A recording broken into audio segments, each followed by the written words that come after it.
fiquei com o meu aqui. Vocês tiveram a impressão de alguma surpresa nesse panorama desenhado aí?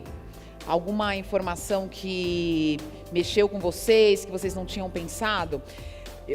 Particularmente, a mim chamou bastante atenção o papel estratégico das ativistas, né? As ativistas podem ter esse papel estratégico na ponte entre a zona de ruído, que o Renato tão bem ilustrou, e esses grupos fechados nos quais a gente encontra tantas mulheres que buscam ajuda. Então, as ativistas aí como essa ponte. Fiquei pensando muito nesse papel, que papel importante, né? A gente está arrumando tudo aqui para falar mais sobre esses resultados da pesquisa, para chamar convidadas a compartilhar as suas próprias experiências no enfrentamento da violência online contra as mulheres. Então, nós vamos ter aqui participantes que vão fazer o primeiro painel dessa tarde. A gente tem um painel agora para a gente refletir melhor sobre todos esses dados, todas essas informações que nos chegaram agora. Pronto, painel pronto, e eu já quero chamar a mediadora desse painel, que eu admiro muito, a coordenadora do enfrentamento da violência contra as mulheres do Instituto Avon, Mafoane Odara. Na chuva de confetes deixo a minha dor, na avenida deixei lá, a pele preta e a minha voz, na avenida deixei lá, a minha fala, a minha... Mafoane, para trazer as perspectivas, as próprias perspectivas, expandindo o que a gente está aprendendo aqui a partir da pesquisa, eu também quero convidar a Manuela Miklos, que é ativista e fundadora do Agora Que São Elas. Na avenida dura até o fim, mulher. Com a gente também a Fernanda Cerávolo, diretora criativa do YouTube.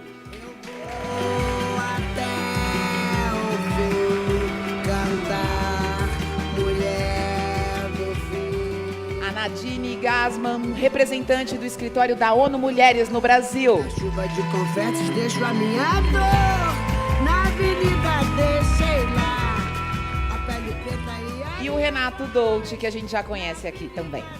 deixei lá, a minha fala, a minha opinião, a minha casa, a Mafoane. minha solidão. Uau! E aí, gente? Estão gostando? Muito. Impactante, né? Bom, gente, estou aqui com a tarefa gloriosa de estar com esse time incrível de pessoas com ideias e projetos incríveis para a gente começar uma discussão sobre esse tema. O tema da nossa mesa é conversar sobre como é que a gente, então, está usando as redes para dar resposta e criar essas conexões do mundo online com o mundo offline. Essa é a nossa conversa aqui. E aí eu queria combinar um pouco com vocês como é que vai ser o jogo. A gente vai ter aqui algumas contribuições, então a Fernanda e a Manu vão trazer contribuições a partir do trabalho que elas vêm desenvolvendo, das questões que elas têm enfrentado nessa luta. E aí a gente vai abrir para que vocês possam fazer perguntas. Isso é um fórum. Então a gente quer dialogar com vocês. E como vai funcionar? No telão, vocês vão ter um número de WhatsApp. Estamos na era da tecnologia, não é nada de papelzinho, gente. Aqui o negócio é tecnológico. E aí vocês vão mandar as perguntas pelo WhatsApp, e aí a nossa equipe vai fazer aqui a seleção rapidamente para chegar aqui até a gente, as perguntas para a gente construir o nosso diálogo, tá? Então, já vai ficar aí para vocês o WhatsApp. Então, eu queria começar com a Fernanda. Eu queria que a Fernanda trouxesse quais têm sido as ferramentas que a experiência do YouTube, né? Então, a Débora trouxe alguns exemplos de como o YouTube tem sido importante para trazer à luz mulheres que não estariam nesse universo. E quanto desafiador também é esse universo do YouTube, quando a gente está falando dos haters, quando a gente está falando... Então, eu queria que você contasse um pouco sobre a sua experiência como diretora do Google. Obrigada, Mafoane. Boa tarde para todos. Parabéns pelo Dia das Mulheres. Eu estou emocionada depois de ver essa pesquisa, muito emocionada. Parabéns pelo trabalho, é incrível. E eu trabalho na internet desde 1996, então não precisa fazer a conta, tá, da minha idade. Eu nunca vi uma defesa tão consistente sobre o papel da internet na vida das pessoas. Eu ouço muito, a internet é uma porcaria, a gente só encontra coisa ruim. Aqui não, o ser humano é ruim, né? Não é a internet que é ruim. E hoje o que a gente vê é muito o reflexo dessa sociedade contraditória nas redes. Mas ela possibilita conexões, né? Que é uma coisa que não acontecia antes. Então, eu vou responder, mas eu quero também colocar uma outra coisa. A gente é o país do audiovisual. A gente está falando de vídeo, né? O YouTube é uma plataforma de vídeo. Durante muitos anos, para conseguir espaço nesse audiovisual, a mulher teve que se submeter a 2 ou 3 diretores dentro de grandes redes. E eles sempre, assim, houve uma eu não vou te falar que foi sempre, porque eu acho que existem, a gente não pode também generalizar, mas a mulher foi muito tipificada. Para entrar num palco, para atuar numa novela, fazer qualquer coisa, você precisa ser linda, maravilhosa, tá, super gostosa. E o YouTube quebrou um pouco isso. O YouTube e outras plataformas de vídeo. Hoje você não precisa ser julgado por 3 pessoas, 4 pessoas. Você abre a voz para todo mundo. Quem vai escolher se você pode ou não estar ali não são 3 pessoas. É a sociedade, é a comunidade. E por isso, quando a gente vê essas vozes expressadas no YouTube, eu fico muito feliz. Porque isso vai um pouco contra o que a gente tem ouvido muito, que é só tem ódio, né? E o que a gente está fazendo? Então, vou falar um pouquinho sobre o que o YouTube faz. Na verdade, a gente passa sempre por um processo de desconstrução. A gente tem ouvido muito sobre Facebook, sobre YouTube, outras plataformas que um problema de algoritmo. A gente tem hoje no YouTube políticas e diretrizes muito claras sobre discurso de ódio e preconceito. As pessoas temos ferramentas. Então, as pessoas, se elas se sentem invadidas ou vítimas desses preconceitos, elas podem entrar na plataforma e elas podem denunciar automaticamente. E numa plataforma massiva, com mais de 1,5 bilhão de pessoas usando mensalmente, é difícil a gente ir no 1 a 1. A gente tem que sempre pensar em ferramentas que têm muita escala. E isso ajuda. Outra coisa que a gente tem feito muito é trabalhado num processo de educação. Tentar, cada vez mais, dar espaço para essas vozes. E é difícil porque a gente sabe que tudo sempre priorizou volume. E, às vezes, no volume de audiência, a gente não encontra essas vozes. Mas é um processo. A gente não consegue resolver isso do dia para a noite. De novo, a gente tem que desconstruir para tentar construir de novo. Outra coisa é acelerar e ser mais rápido em relação às nossas políticas e chamar instituições isentas, porque o YouTube é uma instituição com fins lucrativos. E não cabe a nós julgar como a nossa sociedade tem que funcionar. Ela tem que funcionar de uma forma harmônica. Seria muito ousado da nossa parte, pouco humilde, achar que a gente tem todas as respostas e o poder para definir. Isso geraria um problema muito grande também, porque, ao tentar falar o que é próprio ou não, o que não é nosso papel, a gente também pode incorrer num outro erro, que é sufocar a liberdade de expressão, reprimir as expressões. Certo? Então, tem alguns momentos que são muito claros. A gente viu aqui que tem 3% de declaração de violência, mas tem muita coisa que acontece no limbo. E é muito difícil você criar, identificar, punir. O que a gente diz é que hoje casos abertos de violência e de preconceito, eles são punidos. Antes, a gente usava muito só títulos dos vídeos, os thumbnails. Hoje, acontece uma varredura muito grande em tudo que está acontecendo, inclusive nos comentários. Porque, se você comenta, você também pode ser punido. Você pode ter o seu usuário desconectado da plataforma. A mesma coisa, criadores, né? A gente viu aqui que tem um movimento muito forte aí de haters que publica conteúdo. A gente sabe que isso tem muito a ver também com o momento político que a gente vive. Nós vimos isso acontecendo nos Estados Unidos, na eleição do Trump, como as plataformas foram usadas. Então, isso tudo tem que ser ponderado e levado em consideração. Mas, de novo, é uma visão de desconstrução o tempo inteiro para entender como que isso pode funcionar melhor hoje e no futuro. Muito bom. Obrigada. Nada. Manu, uma das coisas que o Renato não conseguiu trazer, que assim, a pesquisa ela gerou aproximadamente uns 890 slides de aprendizado. Não estou brincando.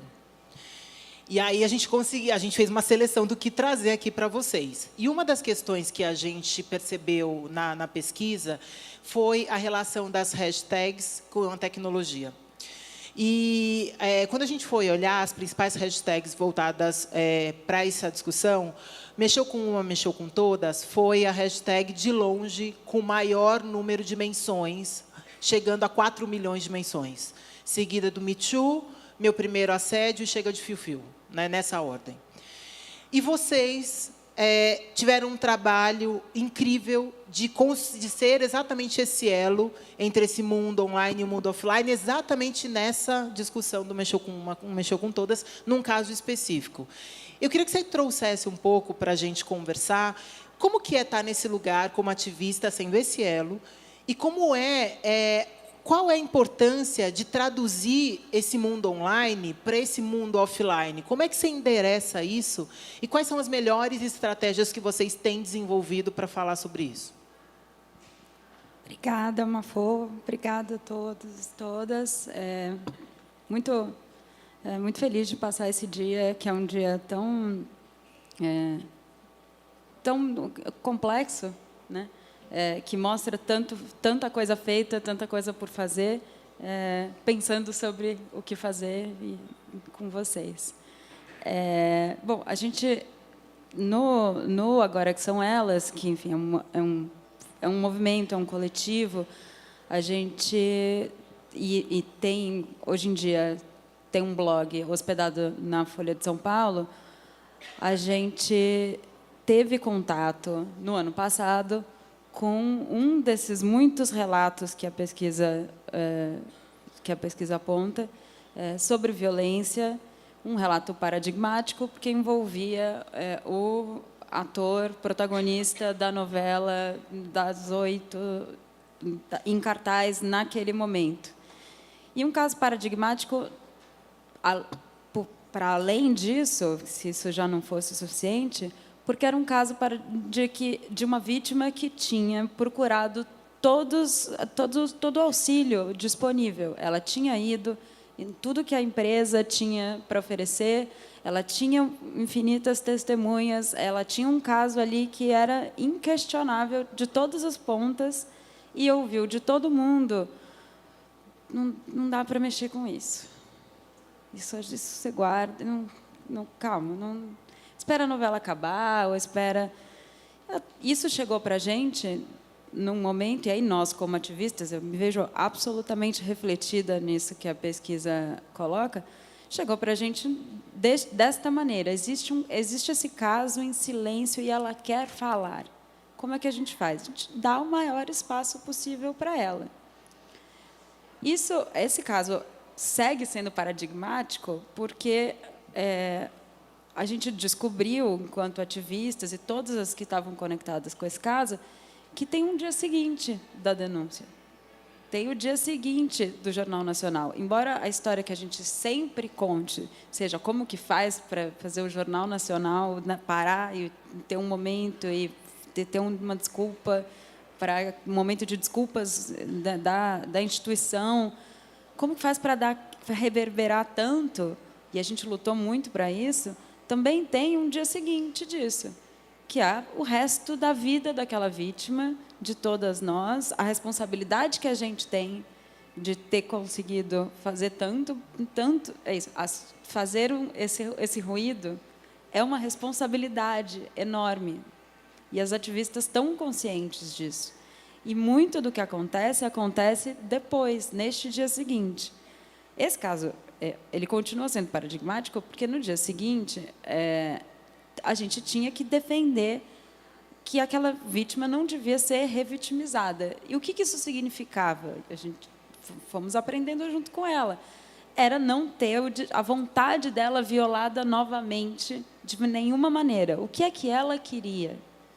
Como é que a gente fazia o que ela queria acontecer? E ela também não sabia o que ela queria. E a gente também não sabia direito como ajudar. E aí tem uma pergunta fundamental que eu acho que aparece aqui, que a pesquisa deixa a gente falar sobre, e que acho que cabe todo mundo que estiver neste momento nos ouvindo, que é quem ajuda e quem ajuda quem ajuda. Porque todo mundo tem um papel nessas redes que são informais, que se constituem, mas depois que existem no mundo.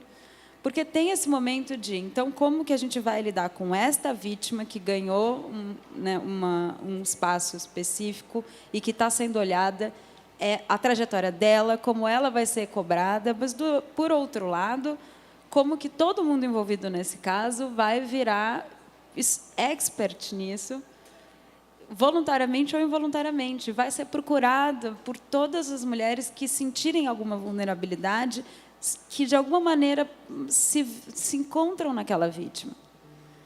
E aí, quem foi que ajudou aquela vítima? Como que a gente, que tipo de ajuda existe no mundo? Existe, qual é a ajuda legal? Qual é a ajuda de saúde mental? Qual a demanda de saúde dessa vítima? Não existe nenhuma ativista no mundo, nem nenhuma vítima que tenha conseguido visibilidade, que saiba responder todas essas perguntas. Existem redes onde você pode fazê-las. E aí esse é o papel que eu acho que da internet e das redes, que, enfim, a gente viu que a palavra feminismo gera ruído, mas acho que o meu papel é um pouco desfazer esse ruído. Não tem tanto ruído, né? Assim, somos grupos de mulheres se ajudando e ajudando a todas e todos nós. É só isso. Nesses grupos, o que acontece é onde você se sente livre para fazer essas perguntas.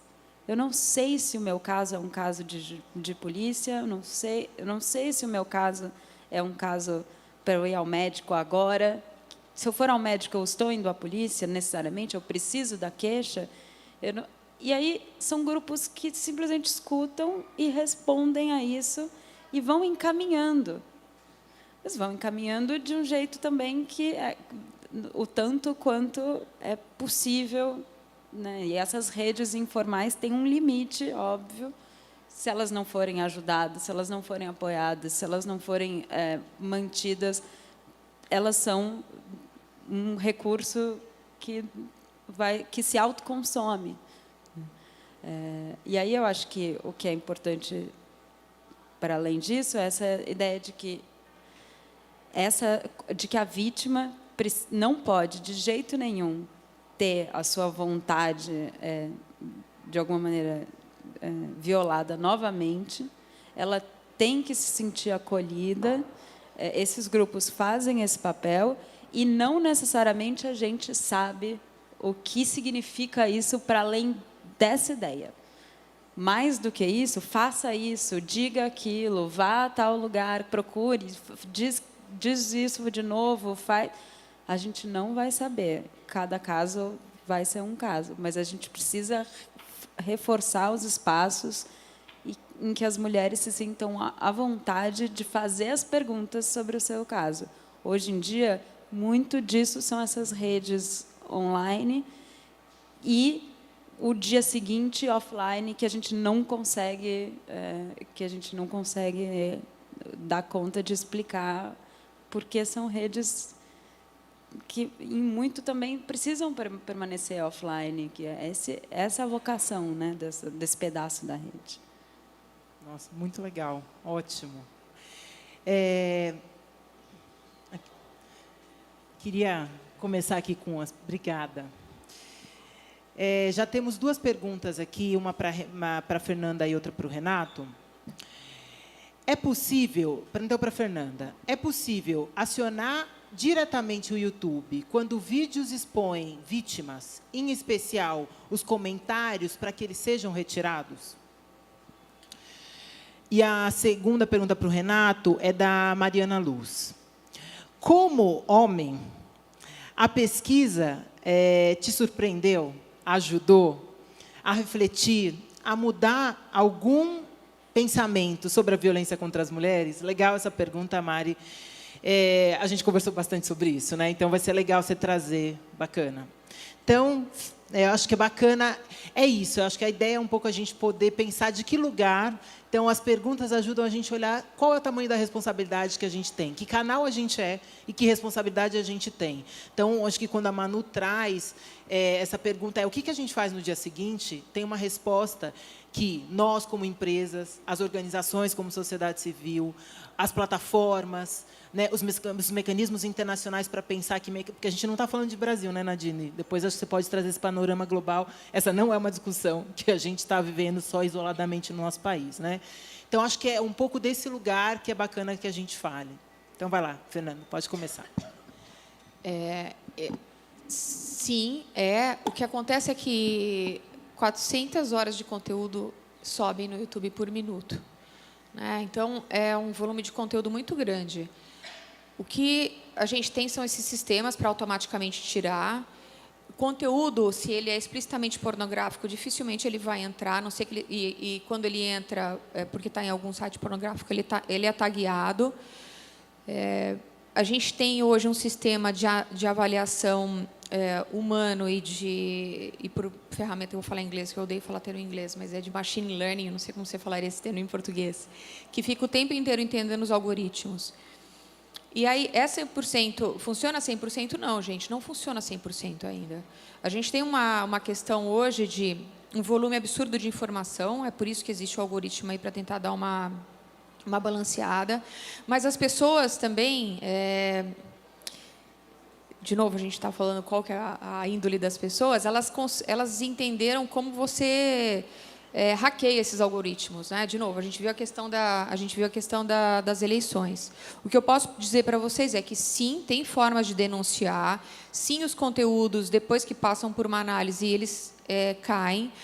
Conteúdo de sexo explícito. Vou dar um exemplo que aconteceu comigo há alguns anos, tá? Não foi recente. Até eu vi que uma lei foi aprovada, chegou no Senado agora, passou pelo Congresso, sobre isso. Uma mãe de uma amiga minha me ligou e falou, olha, tem uma amiga minha, a filha dela tem 14 anos, e ela está desesperada, a filha dela tentou se suicidar ontem, e o que aconteceu é que ela começou a se relacionar com uma pessoa na internet, ela pensou que fosse mais nova pessoa, mas no fundo era um cara mais velho, que filmou, quando eles tiveram uma relação sexual pela internet, ele filmou e botou na rede social. O que eu faço? Aí eu já estava trabalhando no Google, não estava no YouTube ainda. Eu quase, assim, eu falei, denúncia, não vai dar, assim, vai espalhar, porque o medo dela era que os amigos da escola vissem aquilo. Aí eu fui conversar com o jurídico do Google, eles não podem dar opinião. Imagina, se todo mundo que usa o YouTube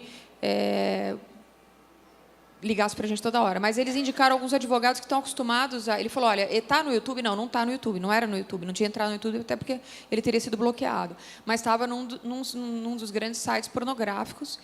E isso era um meio-dia, mais ou menos, e já tinha mais ou menos uma compreensão de como que pelos advogados, de como esses sites funcionam, quais são as técnicas que você tem para você acionar e pedir a derrubada imediata do vídeo.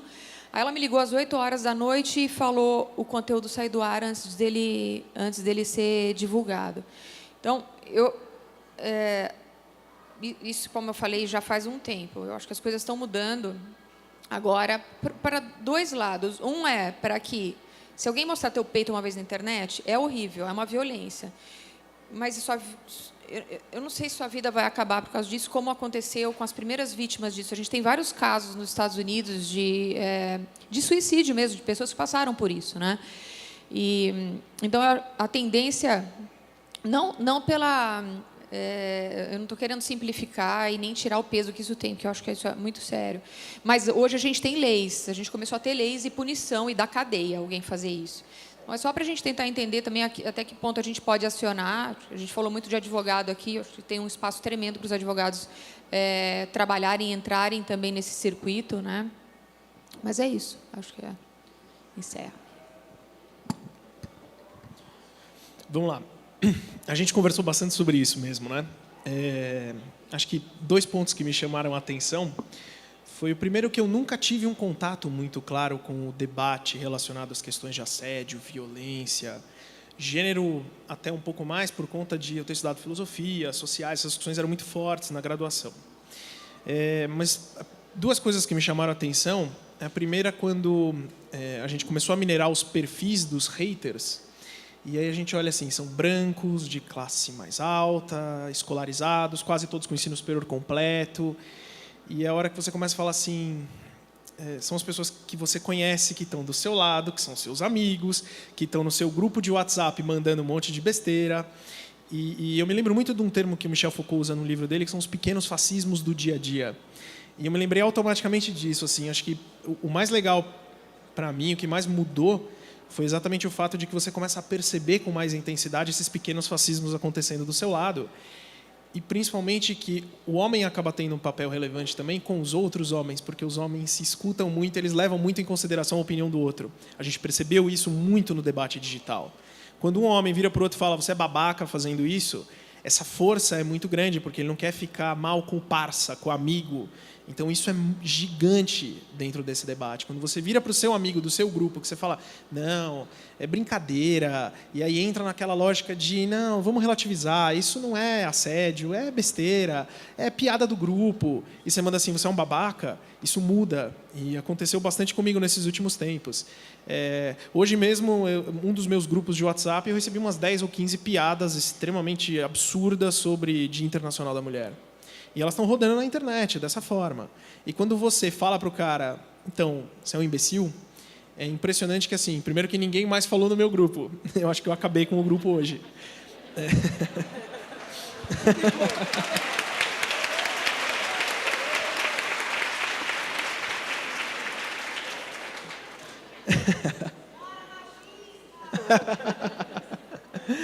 E acho que um segundo ponto que me chamou a atenção foi perceber que a gente não faz conexões que são conexões muito importantes. E são as conexões muito relacionadas ao universo da política. A gente percebeu muito isso, que assim, os homens, os haters que estão lá no debate e que estão entrando nessa discussão, eles levam o assédio para onde eles querem, levam a discussão da mulher para onde eles querem, onde eles se sentem mais seguros e mais confortáveis. E, às vezes, você não percebe isso também. Exatamente porque, como homem, eu vou prestar atenção e vou falar assim, epa, eu vou prestar atenção em vários detalhes. Eu comecei a prestar atenção nesse.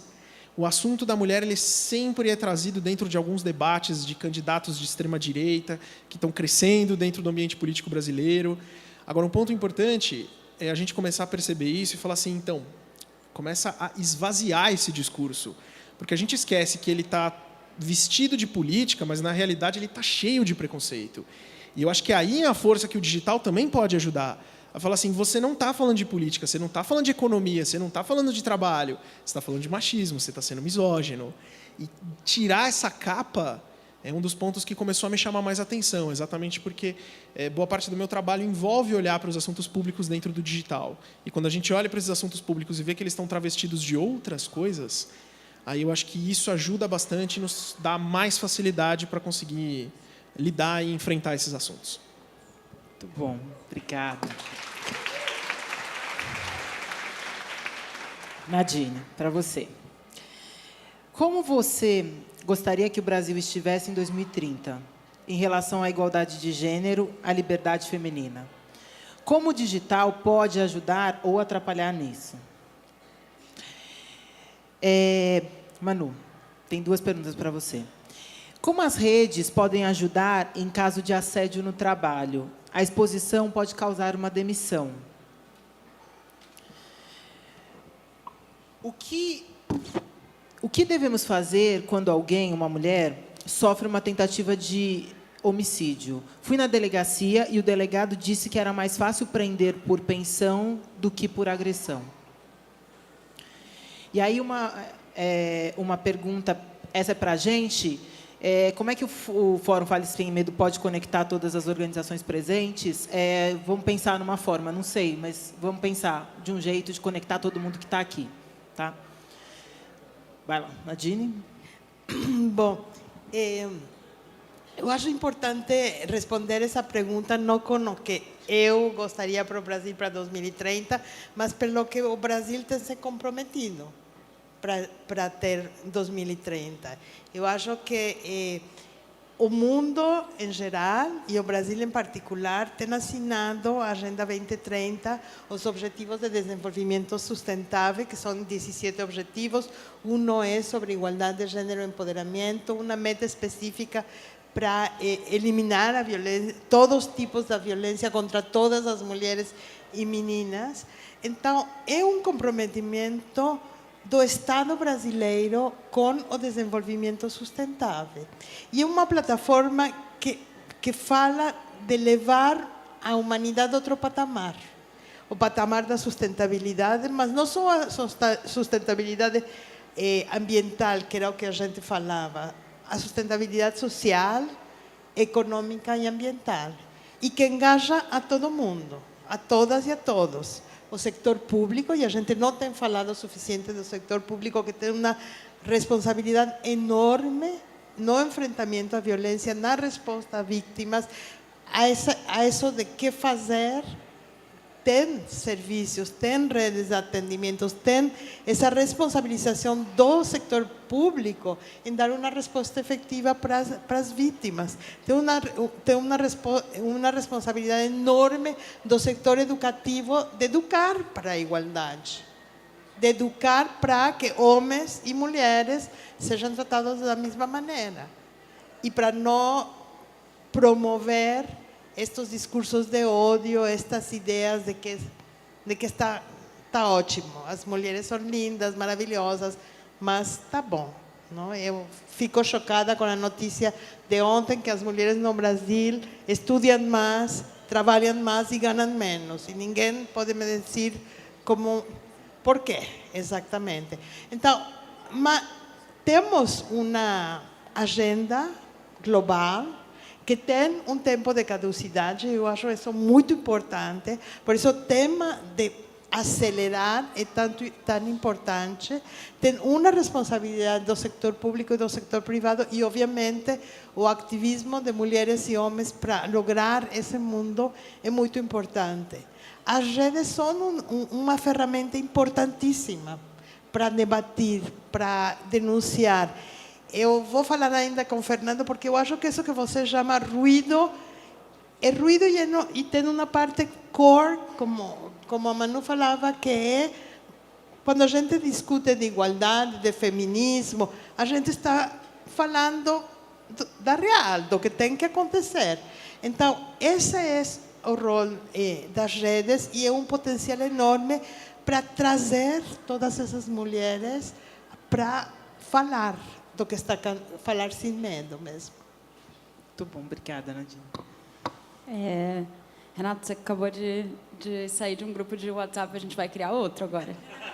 Porque as minhas perguntas são um exemplo disso tudo que a gente está dizendo, né? Assim, eu não saberia nem poderia legalmente aconselhar esses dois casos, mas quero falar com vocês, com essas mulheres depois. E é um exemplo de que o ativismo, na verdade, é essa disposição à conversa que cria redes em que as mulheres se sentem à vontade de fazer essas perguntas, de olhar e falar, olha, os mecanismos que eu testei não me resolveram, tenho dúvidas, não sei para quem perguntar, e você olhar, né, para uma outra mulher que está dizendo, eu também não sei, mas eu vou perguntar com você. Vamos voltar lá e falar com esse delegado, eu quero falar com ele.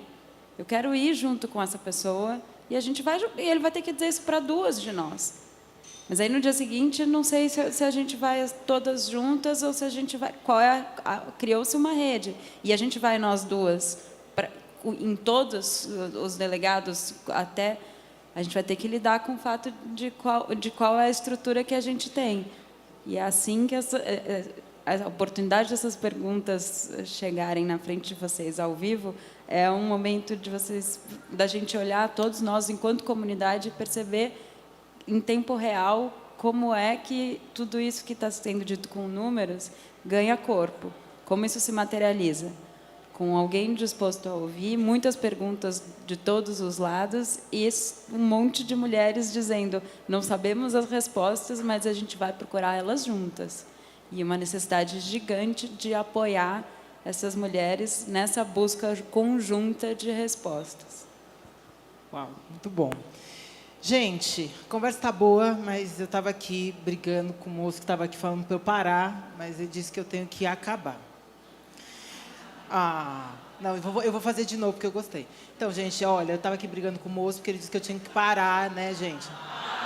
Ai, gente, pois é, eu também, adorei, gente. Estou me sentindo o próprio jogo, né?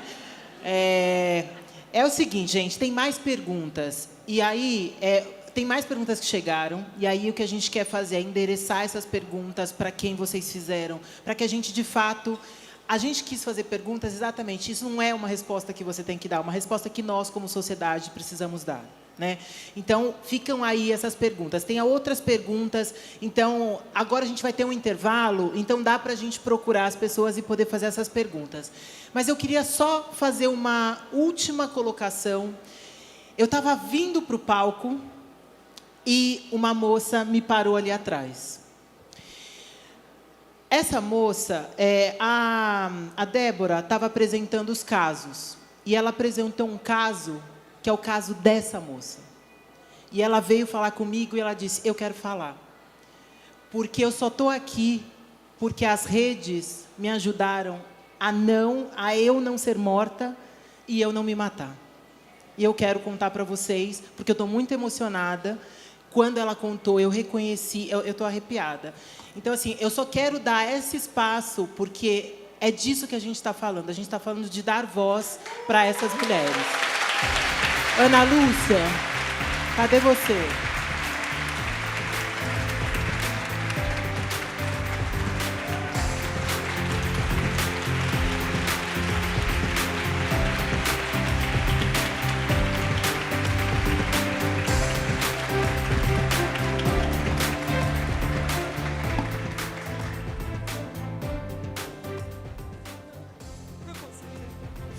Olá, desculpem a minha emoção. Foram 6 meses fora da rede. Eu sou a advogada que a Renata falou, que foi estuprada no encontro no Tinder, que contou na Marie Claire, que viralizou. A minha conta no Facebook foi invadida. Meu celular foi clonado. Meu e-mail foi invadido. Eu fugi do país com a ajuda dos meus amigos. Eu fiquei 80 dias sem meus filhos. Pedi ajuda para trabalhar na Alemanha e Berlim me ofereceu asilo político. As mulheres da rede que me conhecem, que acompanharam todos os meus e-mails, que estão aqui, sabem. Eu voltei para o Brasil tem pouco mais de um mês. E questionei muitas vezes na minha vida se eu deveria ter dado aquele relato ou não. Maria Laura Neves me perguntou, através da Julie de Faria, se eu tinha me arrependido. E algumas vezes na minha vida, eu pensei que se eu pudesse voltar atrás, eu voltava no dia que eu conversei com aquele relato. Ou se eu voltava no dia em que eu fui estuprada pela 3ª vez na minha vida, e que não era minha responsabilidade. Porque o que aconteceu com o meu relato é que ele foi pego, foi transformado em vídeos no YouTube. A pergunta é minha. Né? Eu conto com o apoio da rede feminista de juristas, né, que está me ajudando a refazer o meu nome. Mas a minha filha, no início de dezembro, me ligou lá na Alemanha, no WhatsApp, e falou assim: mãe, você não foi estudar em Berlim. Você fugiu do país porque o menino chegou na escola e falou que isso que você tinha dito era mentira. E as pesquisas que a minha filha chegou, minha filha tem 11 anos, e que a minha filha viu, e que ela viu meu nome, e que ela viu o que as pessoas comentaram. E eu sei que tem vizinhos lá que comentaram, eu sei que tem gente da família que comentaram. Né? Quando eu voltei, tem um mês, eu tentei o suicídio, porque eu não conseguia não poder ser eu. Eu saí de todos os grupos da internet. Aqui tem mulheres como a Silvinha, a Fabi, a Marina, a Isa, mulheres assim que seguraram a minha mão, a Cláudia, né? Que assim, não fossem essas mulheres, eu não estaria aqui. E no dia que eu tentei o suicídio, eu deitei e vi as fotos da Nega Hambúrguer. Ela fez umas gravuras dos meus filhos que tinham molhado e estavam em frente da cama. E eu já, muito dopada da quantidade enorme de remédios que eu tomei, eu me despedi deles. Só que algum lado em mim, no perfil fake que eu usava no Instagram, sempre com um sticker no meu rosto, para ninguém poder me ver, publicou isso. E a minha enteada viu. E em 20 minutos o socorro chegou. E eu fui para o hospital, fiquei internada, né? Tive o apoio da rede, da Bia Scioli, da Fabi, das meninas. E eu posso dizer assim, minha vida quase foi destruída, né? Eu, a ativista que antes era ativista que acolhia no Facebook, que fundei Artemis, que fundei a ONG Mulher Sem Violência, que eu tenho mais de 1000 atendimentos de mulheres que eu acolhia. Eu me vi na pesquisa enquanto falava quem era essa ativista que acolhia, que trabalhava voluntariamente. Quando eu passei a vítima, né, minha vida quase se foi. Eu voltei nas redes com o apoio do Facebook e com segurança essa semana, que eu consegui resgatar minha conta de volta e foi encaminhado para as autoridades fazer o que tem que ser feito. Saí de casa e apareci pela primeira vez depois de 6 meses. Essa semana tem amigas minhas que só estão me vendo aqui hoje. E não sei o que vai ser da minha vida aqui para frente. Eu só sei que eu nunca mais vou ser aquela mulher. Hoje meu divórcio foi protocolado. Hoje eu consegui vir aqui. Hoje eu não tomo mais nenhuma medicação. Hoje eu tenho uma rede que me apoia.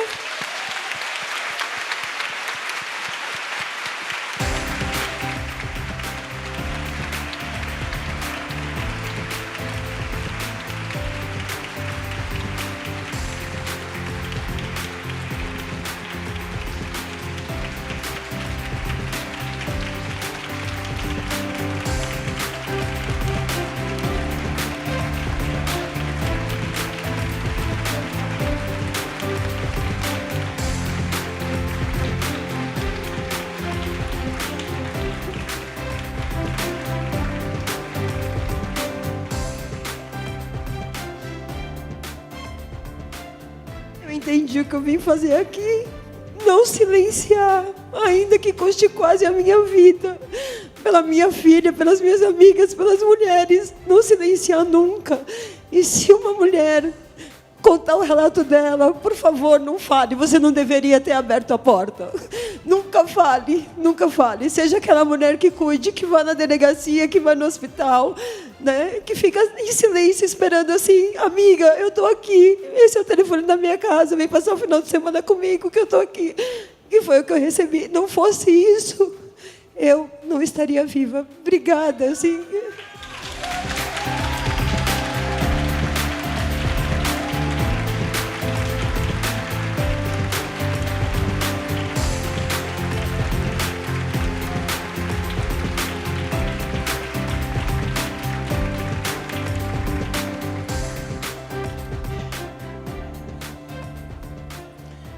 É isso. Esse é o tamanho da nossa responsabilidade. É disso que a gente está falando. Ana, obrigada. Obrigada a você. Você não tem que me agradecer. Obrigada a você por tudo que você fez, por você e por todas as mulheres. Por sua causa, muitas mulheres vão salvar.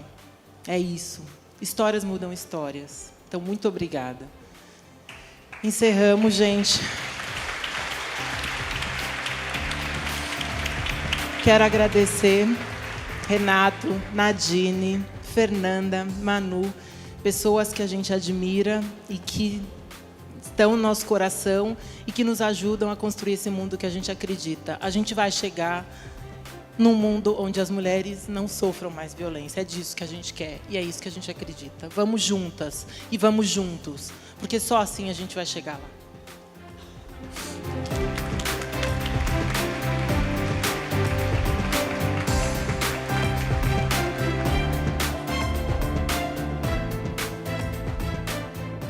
Muito obrigada, Mafuane, obrigada a todos e a todas.